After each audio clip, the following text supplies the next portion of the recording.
Sometimes the greatest story never told is the one we tell of ourselves, a legacy lost to time.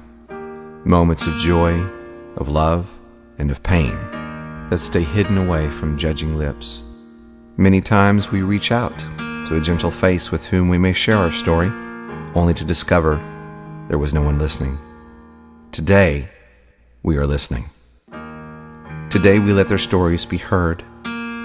Today, we honor men and women who understood service and sacrifice better than most.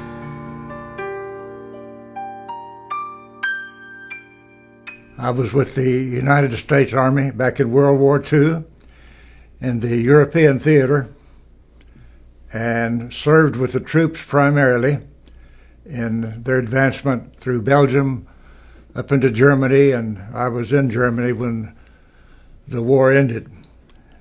In Eisenach, Germany, there is a concentration camp. There was. And the first thing I did when I went there was stand in the very front of it and survey what I could see. A young fellow walked up to me and he introduced himself, and he said, "My name is Elie Wiesel." He said, "I notice you have a cross on your lapel. That means you're a chaplain." I said, "Yes. I want to take you into this concentration camp and show you some things that you probably don't know." The hanging room was there, a room about 10 feet high. They had stools, about 20 or 30 of the stools around on the floor. The persons to be executed standing on the stools, and then they would knock the stools out and they would be hanging them. And the ovens were there, and some of the remains you've probably seen pictures of various types of things before. That was quite an experience to go through on that day.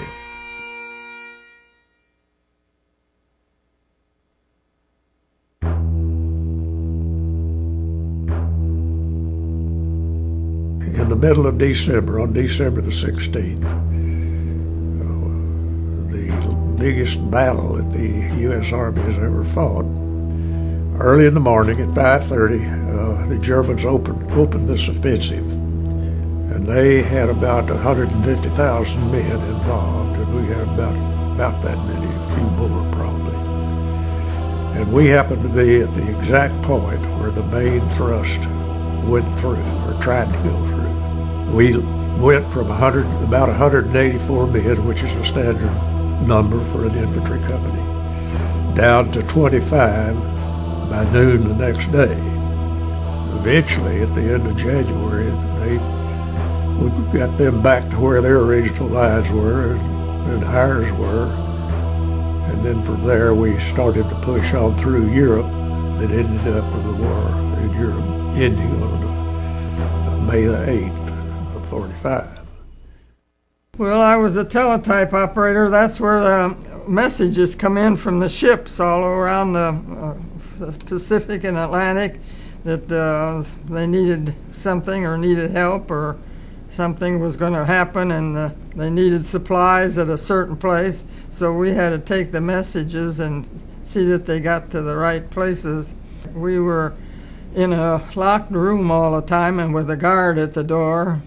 We had to be very careful what we talk, because we weren't allowed to say anything about the messages that we got. And so they had signs all over, "Loose lips sinks ships." we didn't dare talk to anybody about what we did in our occupation. The Germans were very meticulously saving documents. If they killed 8 guys today, they wrote down 8 guys, their names and their phone numbers and the address where they lived at. And then they would destroy the documents when the Americans or the Russians came in. So our group was to save documents. Those documents were actually evidence against them, signed by Hitler and by Goering and everybody else. And we were primarily used to save the documents, which were used at the Nuremberg trials, which were held in 1945. And I was at the Nuremberg trials. This airplane has had a crew of 3, a pilot and a co-pilot, and a radio operator navigator, and I served as the radio operator navigator. And this was the type of plane it had. Of course, it had gunners. It had a foregunner and a tail gunner and an upper gunner, and that Wilma and I got married when we were just before I went off to war. We've been married 71, going on 71 years, and it's like I said before, I don't remember not being married. It's been so long ago. But it's been fun all the way. And we seldom have a crossword. I don't know when the last one was, but we've done pretty good. Yeah. Looking back over my time in the military, I'm rather proud of it. But at the time, it wasn't so fun. During the war, I served in the Army with General Patton. I landed on Utah Beach, fought in all major campaigns of Normandy, northern France, Central Europe, Rhineland, and the Battle of the Bulge. The Battle of the Bulge was by far the most challenging. My feet froze completely Christmas Eve morning, and I was out for several days with frostbite, and I occasionally have trouble with my feet and legs when the weather's cold.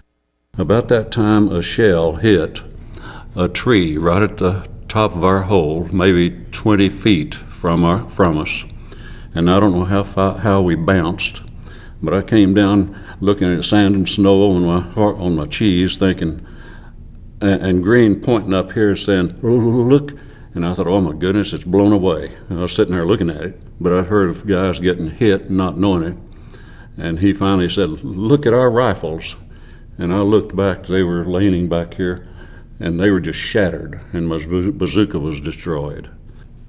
I looked back at the hole as we got ready to walk off, and I said, "I'm glad to leave this God-forsaken place." And Green looked at me and says, "Holmes, this place is not God-forsaken." He says, "Well, I was in a church one time. I went to a funeral once. I don't know whether there is a God." So then I was even more impressed when he said, "Holmes, this place is not..." when he said what he said. And then I met Jesus, which was the greatest thing that has happened to me in my 92 years. And I had a real close second to that because I was married to an angel 62 years. The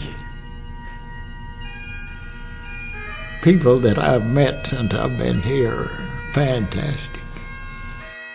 This is, well, it's home to me now. Greatest people in the world.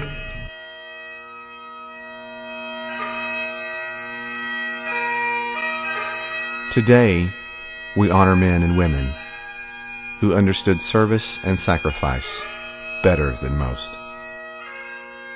At Christian Care Centers, we are privileged to serve one of the greatest generations in recent memory. We consider it an honor that they have imparted to us the legacy, the torch of their life. So, in honoring them, we must look to the future, ever mindful of the importance of their lives. Lives that have enriched us beyond measure and cause us to reflect on an era that both keeps us in awe and continues to inspire. But I'm very happy to serve the greatest country in the world.